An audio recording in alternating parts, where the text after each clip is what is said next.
Hello dear students, myself CMA Padmaja Buzruk. I will discuss accounts of insurance company.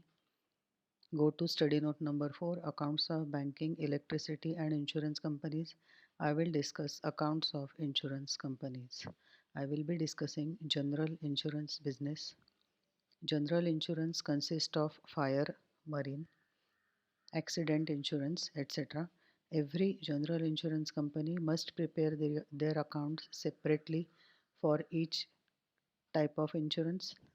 That is, they should prepare separate accounts for fire, marine, accident insurance, etc. Usually, the policies are issued for 1 year.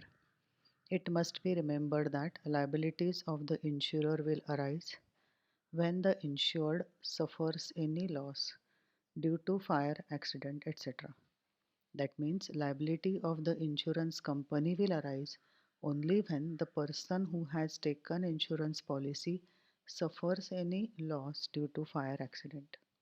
If no loss is suffered by the insured, no compensation will be paid and the premium which has already been paid will neither be adjusted nor be carried forward for the next year. Fire insurance. Fire insurance means insurance against any loss which is caused by fire. Marine insurance. Marine insurance means insurance against marine loss.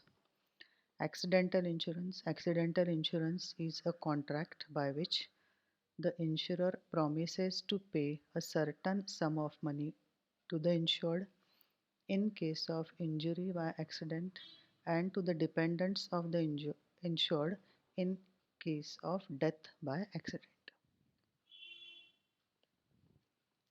Explanation of certain terms peculiar to insurance business.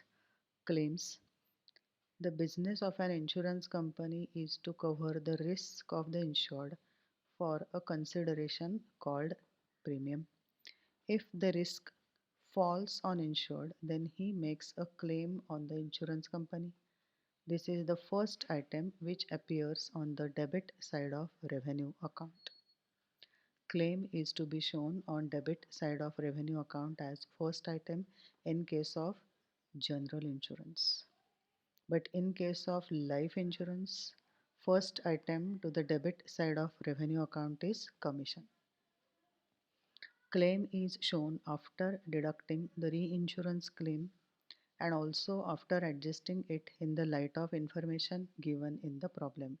In order to calculate the loss on account of claim, the claim outstanding at the end is added and claim outstanding in the beginning is deducted. This is very important. Claim is expenditure of insurance companies. It is to be shown on the debit side of revenue account. It should be noted that in keeping with the convention of conservatism, the claim intimated is taken at par with claim intimated and accepted but not paid. The adjustment entry required is claims account debit to claims intimated and accepted but not paid account to claims intimated but not accepted and not paid account. That means whenever the party who has taken insurance policy intimates the claim to insurance company, whether the claim has been accepted by insurance company or not, it is to be considered as claim and it is to be added to claim account to the debit side of a revenue account as per the convention of conservatism.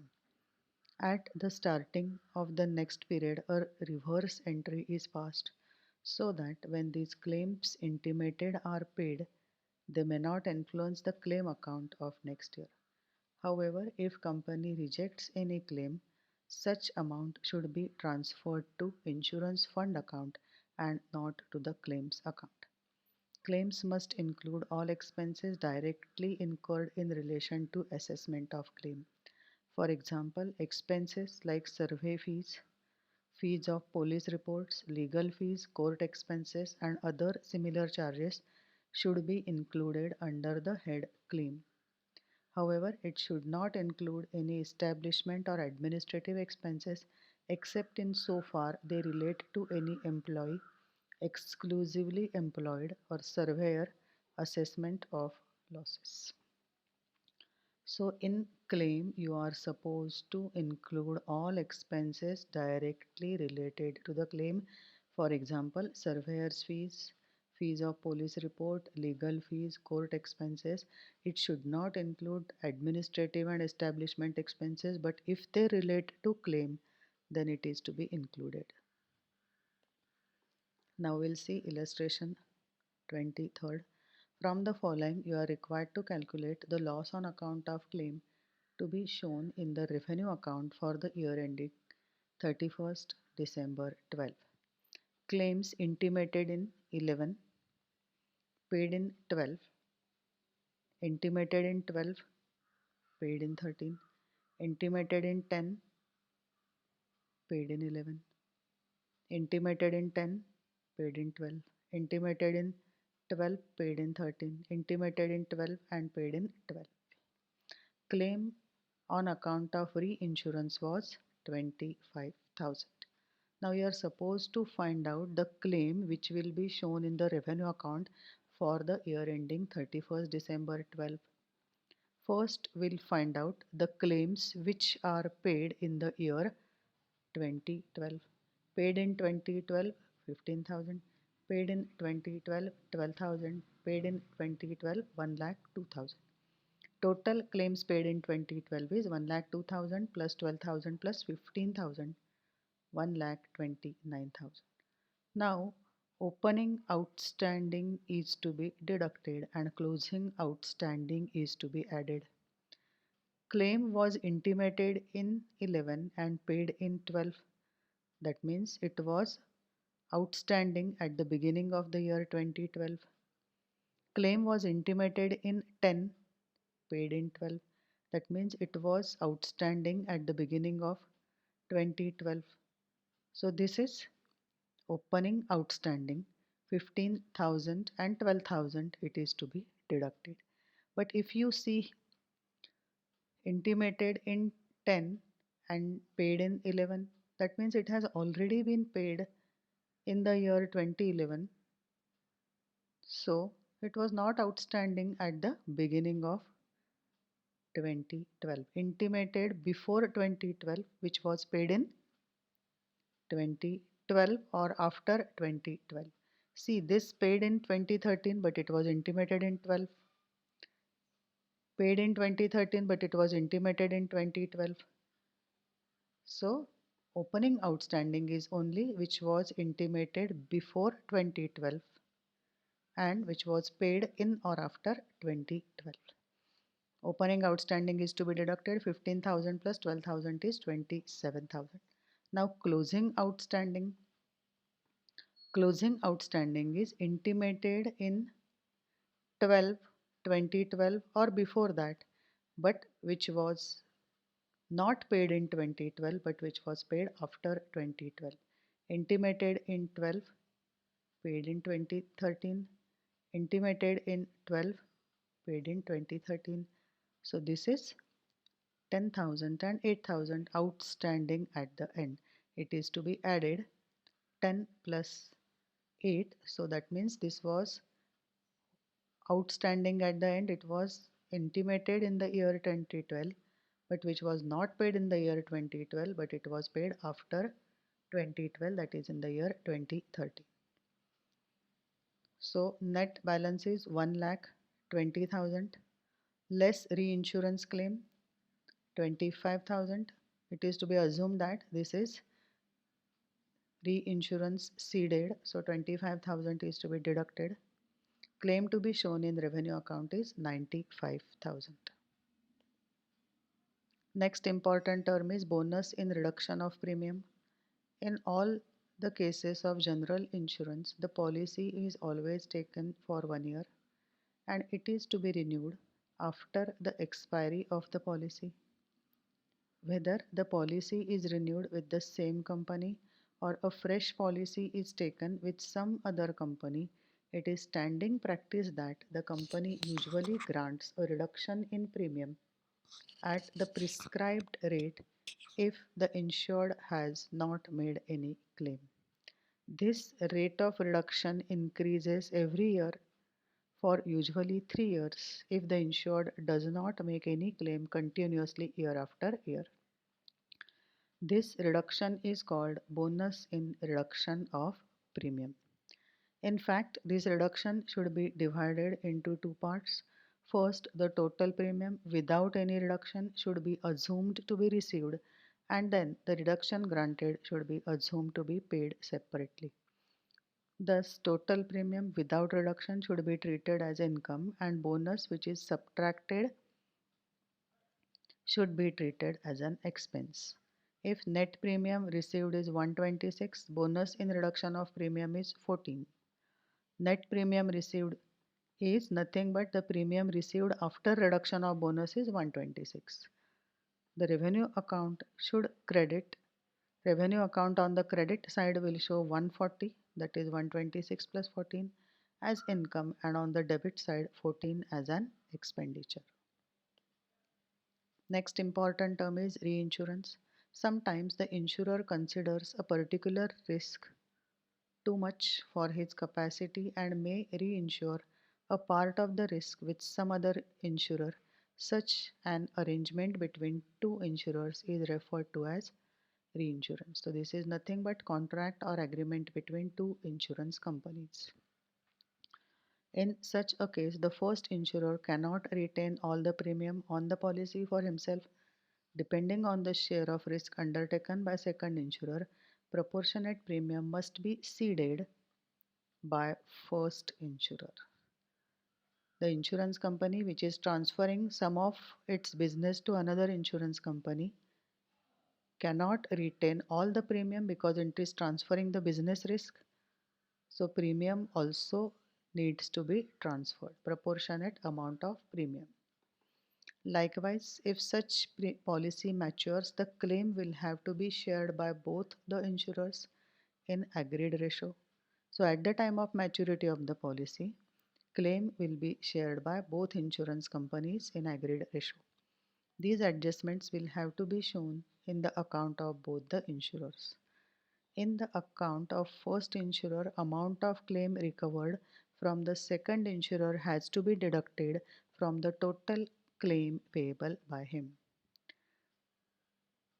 The insurance company which has transferred its business, it will deduct the amount of claim recovered from the insurer from the total claim payable by that particular insurance company.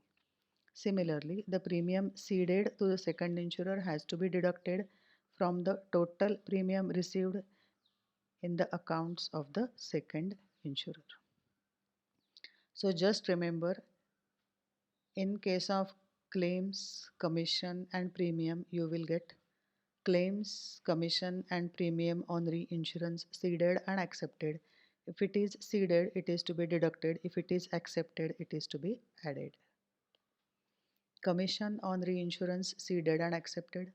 The business of the company is fetched through its agent who are paid commission according to amount of business they are getting for the company. Insurance companies have agents. Insurance company pays commission to the agents. This is expenditure of insurance companies. It is to be debited to revenue account. When the company gets reinsurance business, it has to pay commission to some other company.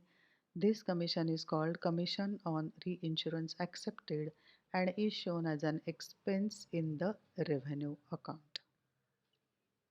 So if a company is transferring some of its business risks to some other company, then the company which has got the business will pay commission to the company from which it has got the business risk.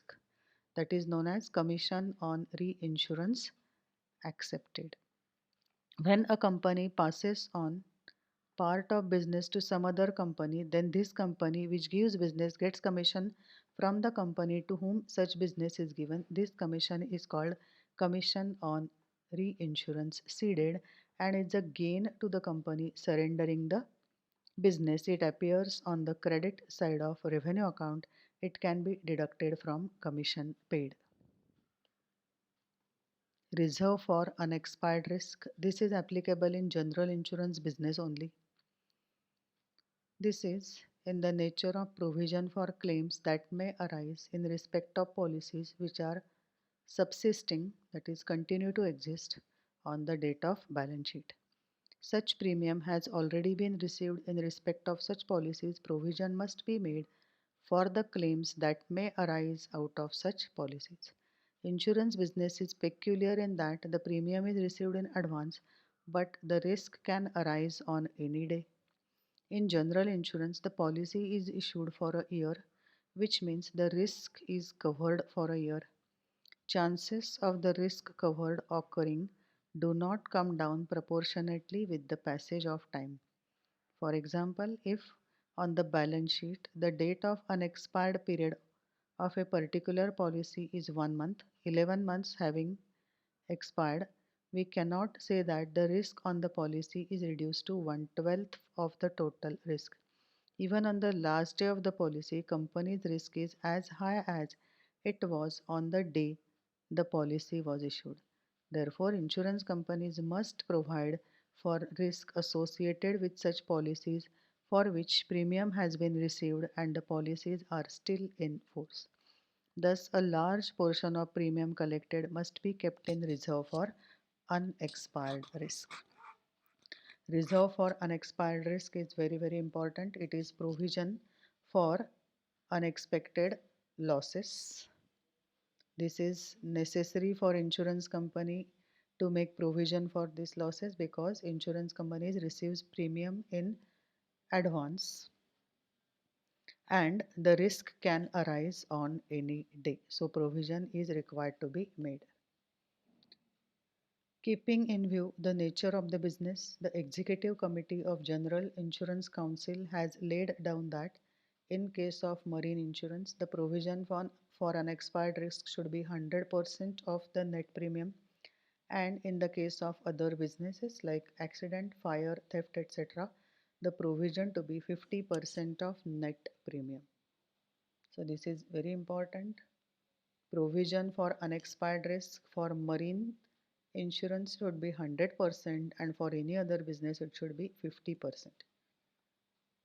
If any separate different percentage is given other than these 150% in the question, then that percentage is to be used.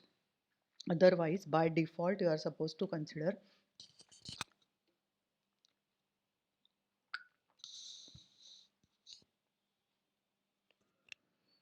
100% in case of marine insurance and 50% in case of any other insurance is to be considered as reserve for unexpired risk by default if no other percentage is specified in the question. The provision made on the balance sheet date will be shown on the debit side of revenue account instead of subtracting from premium. The balance of provision also appear in balance sheet on the liability side under the heading balance of funds and accounts. This provision will be transferred to the credit side of next year's revenue account. Thus, in the revenue account, the balance of the previous years appears on the credit side and balance provided for the current year appears on the debit side.